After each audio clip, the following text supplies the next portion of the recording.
morning, Mr. Clampett. How's everything down at Army Reserve? Much better, now that I've almost finished my work on that Civil War movie.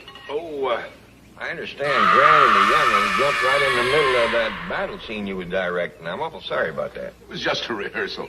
Besides, Granny did me a big favor when she captured General Grant. Yes, he's the producer's cousin. I'm a terrible actor. I'd appreciate it if you didn't let on to Granny that he was just an actor. You see, she thinks she captured the real Ulysses S. Grant. He didn't tell her? Well, no. You see, they had a few sips out of Granny's jug, and he wound up thinking he really was Ulysses S. Grant. Before it was over, he'd apologized for Vicksburg, get back to Richmond, and promised to shoot Sherman for burning Atlanta. Jed, it's that Yankee lover. Now, Granny. It's true, Jed. It was in his office that I heard General Grant planning the attack on the Culpeper plantation. And he was giving him advice. Well, Granny, that was my job. He was out rank. Yes, you see, I'm only a colonel, and when the general asked me for advice, it was my job to give it to him. Now, don't go putting the blame on Yulee. Yulee? General Grant. You like him? 150-year-old cigar-smoking, whiskey-drinking, south-scorching, carpet-bagging Yankee general. He ain't a bad sort. Yes, sir. Old Grant seemed like a pretty decent sort of fellow. I paroled him, didn't I? This has been an interesting slant on the Civil War. What war? He meant to say the war between the states. It was the war between the North and the USA. You're right, Granny, but I'm sure that Colonel Blake didn't come over here to talk about that. Let's go inside. As a matter of fact, I came over to talk about Jethro joining the Army Reserve. Y'all go and sit down. I'll see can I find Jethro. Thank you. Fine boy, Colonel. Strong as ox. That's why I want him. You ought to have seen him at the Battle of the Culpeper Plantation. Captured a Yankee cannon, single-handed. Took the whole gun crew. Stacked them up like corn. Yes, I know. I was there directing the battle. So it was. Now, don't forget, I was only taking orders. You was given orders. I know General Grant wouldn't have started that ruckus. He learned his lesson when the South whooped him the first time. Oh, well, but... Shame on you, goading that poor old man into another hopeless uprising. The man said Jethro's going to town. Good. I don't want him joining the Army Reserve nohow. Why not? Because it was them that was trying to get the North to secede again. Now, wait a minute. I'm going to write my congressman about it, too. Oh, no, please don't do that. I give you my word, the Army Reserve had nothing to do with Grant's attack. I'll believe that when I hear it from Grant. Okay, you'll hear it from the general himself. But just don't write your congressman, please. I'll see you later. There was no call to jump. Like a real nice fella. Besides, he's a good friend of Mrs. Grant.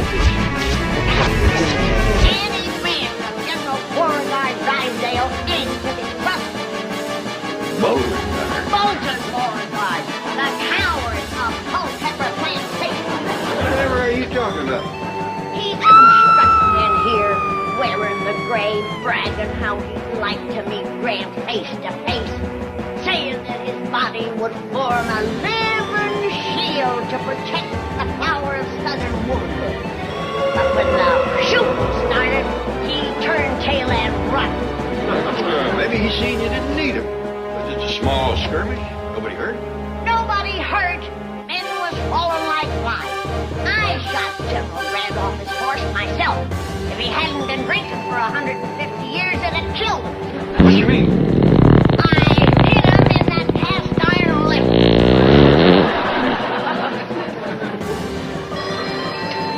Hello? Hello, Chicken Drysdale. This is the flower of Southern womanhood. I'm taking my money out of your bank. I heard a noise and Chief!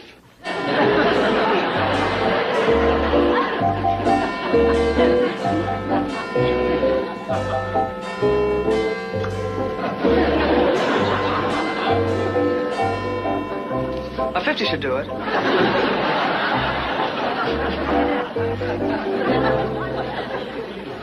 General Grant. Chief, what happened? Granny's drawing her money out of my bank, and it's your fault. Whose idea was it to dress me up in a Confederate general's uniform? Yours.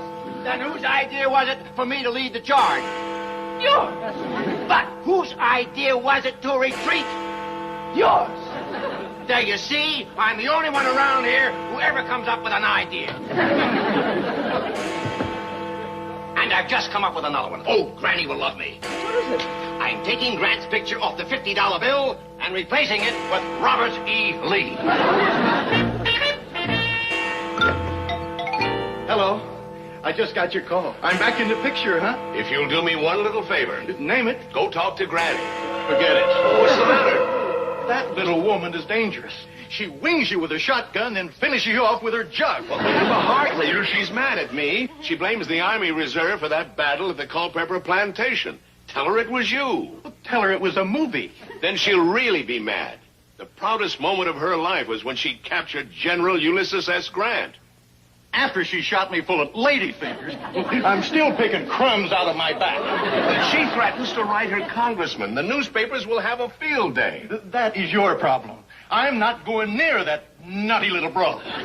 Well, think of the headlines. Hillbilly millionaire ambushes Army Reserve. Captures General Grant. I have an instant replay on that. Ambushes Army Reserve. Captures General Grant. No, the flip side. Hillbilly millionaire? That's the tune. Sing some more. Well, my friend Drysdale tells me that Clampett is worth about $60 or $70 million. And a fourth of that is Granny's. Oh, let me have that dear little lady's address. You'll go? Well, after all, she captured and paroled me. As an officer and a gentleman, it is my duty to report.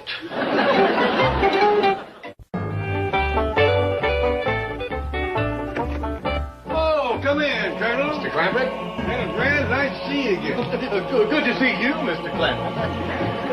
And here is my charming conqueror, the beautiful belle of the battlefield. Oh, did we interrupt your lunch? Oh, my goodness. That's Jethro's pacifier. Granny, Colonel Blake wants to talk to Jethro, so why don't you take the general and go supper parlor here? Oh, that's an excellent idea. General, I believe you were going to explain that the attack on the Culpeper Plantation was your idea, not the Army Reserve. Oh, that's true. I am to blame. I am entirely at fault. Now, don't go to faulting yourself. Let's put it this way. You still have a perfect record. I have? You ain't never won a battle in the South.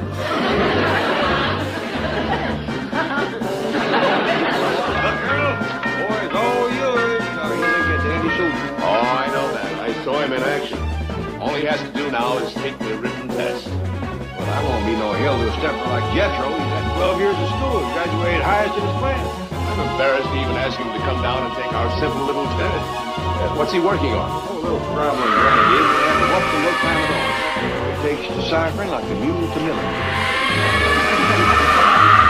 Jethro, show the colonel what you're ciphering. Oh, howdy, Colonel. Hi. Sit down. Well, we'd best start back here at the beginning.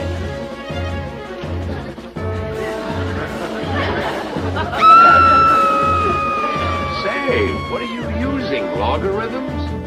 Oh, no, sir. Now, this here is a Blackbird number 1. Well, we commence with the figure 200. That is 2 and 2 knots. Funny thing about them knots, by themselves, they ain't worth shucks. But you lay them up behind a number, and them rascals is dynamite. Now then, here we is dealing with years. If we is dealing with dollars, I'd put me a dot right here and throw up 2 more knots behind it. That'd mean I had $200 with no sense. Did I tell you? Like a mule to milling. Ever going too fast? No, but I do have to get back to headquarters. Why don't you come along with me and we'll get you started on your qualification test. Well, I ain't finished ciphering Granny's problem. That's all right, Jethro. You go along with Colonel. Yes, sir. Tell General Grant I'll see him later. You bet I will. Now, my Colonel. Them tests. Don't get your hopes up too high. See, Jethro might not be as good at other things as he is at soccer. You're kidding. Oh, he's got a natural gift for it. You say he's had 12 years of schooling? Clean through the 6th grade. I see. 12 years, 6th grade. But he was the highest in his class. Good Jew beat.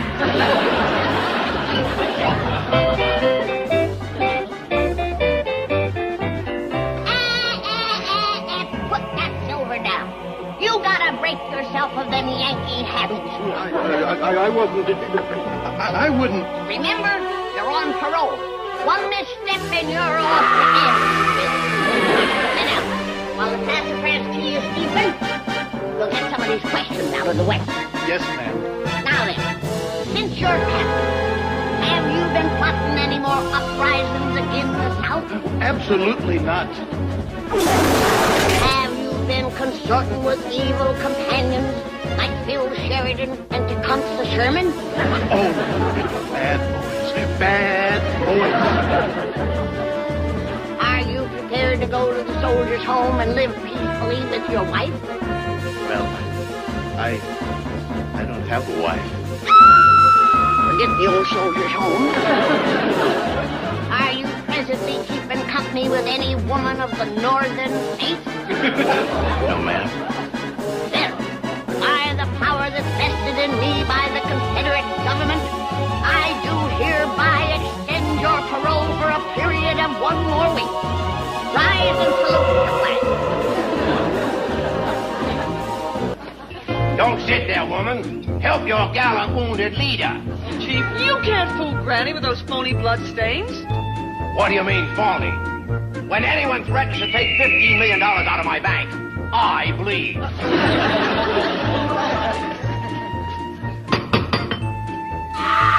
Granny, here's the story of my heroism and sacrifice. She was garlanding my brow with a victory wreath. Won't be a minute, you leave.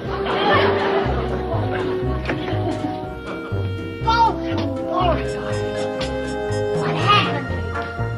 Caught in a barbed wire fence running from the battle?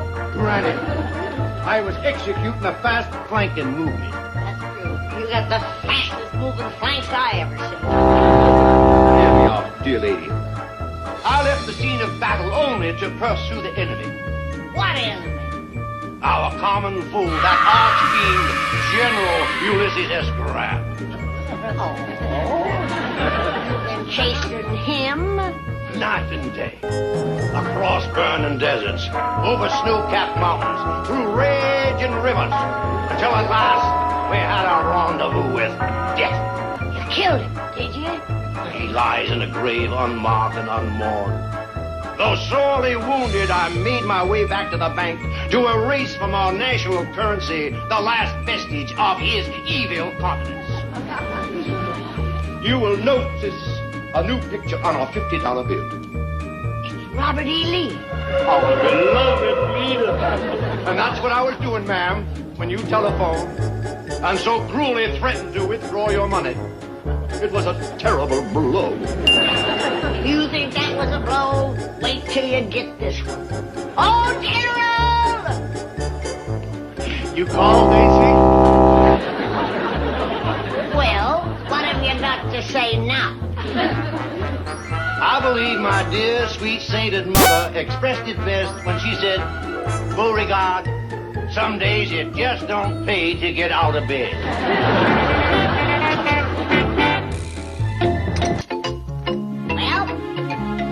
Well, here's to your 15 million. I didn't know I had that much. I mean, I'm toasting the people who follow you and Jeff Lewis. Your faithful 15 million. Well, up the creek and down the river, goodbye gullet and hello liver. Oh, I'm sorry, Granny. I didn't know you had company. Ellie Mae, you're showing your bare limbs. I'm sorry. I was just going through. There, don't scold the child. Why, she's just a baby. Healthy little thing, isn't she? I'm very fond of children. Oh, you tickles, General Bryant. Would you like to run through it barefooted, child? No, she wouldn't. Come along, Ellie. I'm don't y'all come out by the cement pot? It's a real pretty day. Wonderful idea. I love to watch children at play. Take Uncle Yuli's hand, child. Hold it, Gilby. And we run along. You know, sometimes we don't act 147. Oh, it's just when I see a beautiful girl in a bathing suit, it makes me feel young again. But why didn't you say so?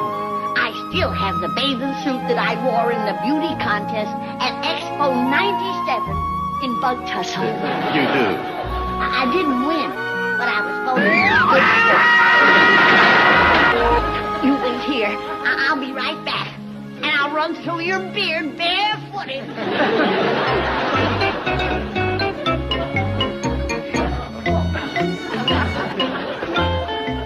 Julie, honey. Oh, General.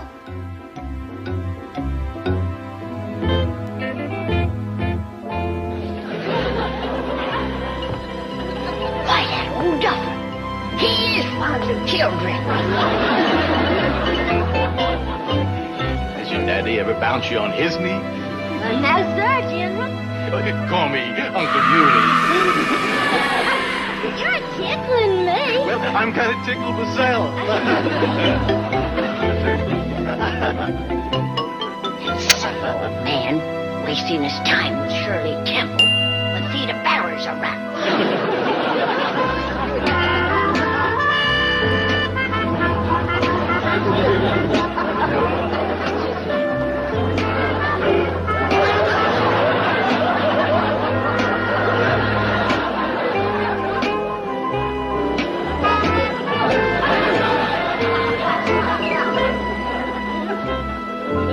Well, don't just sit there, soldier. Say something. Put it on. Put it on. Come on, Granny. Let's go swimming. No, thank you, Ellie. But the General's gonna join you. Oh, no, I'm not. Oh, yes, you are.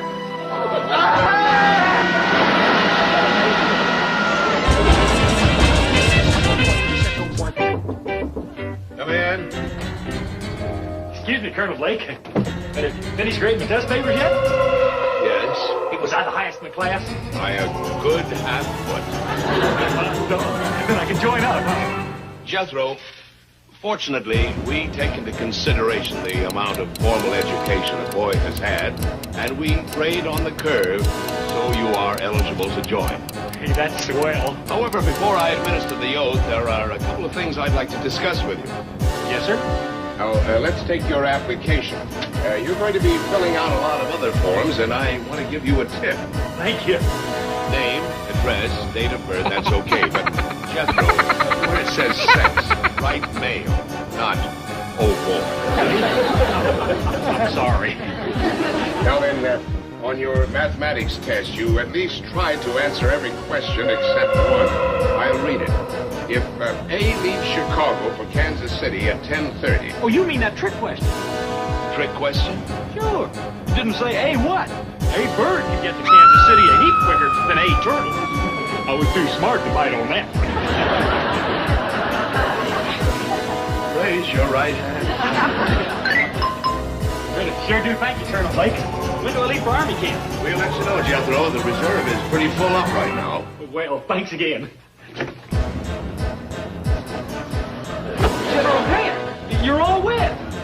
Oh, your grandmother wears army boots.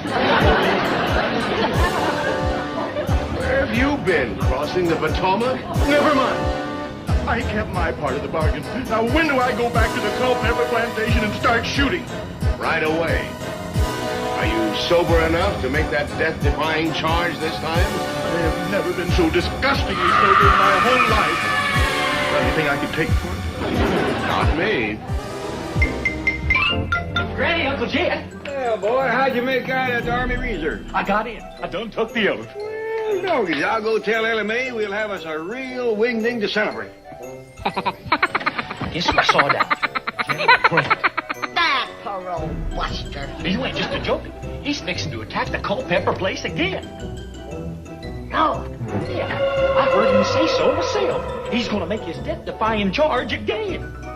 fetch the squirrel rifle and the ladyfinger bullets. This time I won't aim for his liver. Hey, look, Granny, yonder he comes.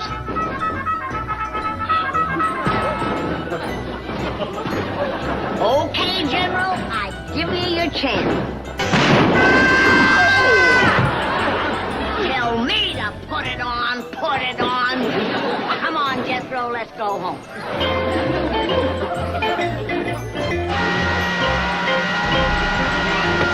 And he promised me he'd be sober.